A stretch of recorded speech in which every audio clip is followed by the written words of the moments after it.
وہ کوئی unknown number تھا۔ میں نے کال اٹھائی اور پوچھا کون؟ تو وہ آگے سے کہنے لگی کہ مجھے تم سے ایک بات کرنی تھی، ذرا غور سے سنو۔ میں آج بھی تم کو چاہتی ہوں، پر میری مجبوری کو سمجھو، مجھے برباد مت کرو۔ میں ایک گھر بسا چکی ہوں، میں اب کسی کی بیوی ہوں۔ مانا کہ تم مجھے بے پناہ محبت کرتے ہو، مجھ پہ مرتے ہو، میری خوشی میں خوش ہو، لیکن سنو یہ بھی سچ ہے کہ میں صرف ایک حد تک خوش ہوں۔ ایک روبوٹ کے جیسے زندگی جی رہی ہوں۔ اگر ساری رات جاگنا پڑے تو جاگتی رہتی ہوں، اور اگر سارا دن نوکروں کی طرح کام کرنا پڑے تو کرتی رہتی ہوں۔ ہاں، میں خود کا خیال اب نہیں رکھتی۔ میں بھوکی ہوں تو بھوک کو مقدر سمجھ کر دن گزار دیتی ہوں۔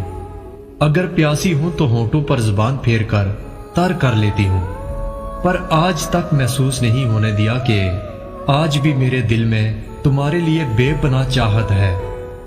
آج بھی طبیعت کا بہانہ بنا کر کمرے میں خود کو بند کر لیتی ہوں اور تمہیں یاد کر کے روتی ہوں، خوب دل ہلکا کرتی ہوں، اور روتے روتے بھوکی پیاسی سو جاتی ہوں۔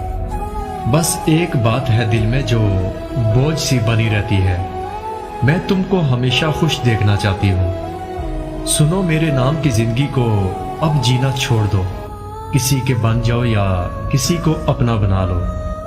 میں یہ خواہش دل میں لیے نہ مر جاؤں، تم میری زندگی ہو۔ میں بغاوت نہیں کر سکتی، اب کسی کی عزت ہوں۔ مجھے کبھی رسوا نہ کرنا، تمہیں میری محبت کا واسطہ اپنی زندگی جی لو۔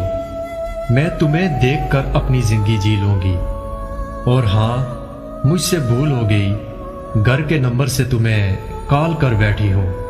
خدا کے لیے اس نمبر پر دوبارہ کال نہ کرنا۔ میں نہیں چاہتی کہ میری ذاتیات پہ اب کوئی بات کرے، کوئی مجھے تمہارے نام سے بدنام کرے اور کوئی تمہیں گالی دے۔ سنو، میں بہت خوش ہوں، تم بھی خوش رہنا۔ ادھوری تھی محبت، لیکن ضروری تھی محبت۔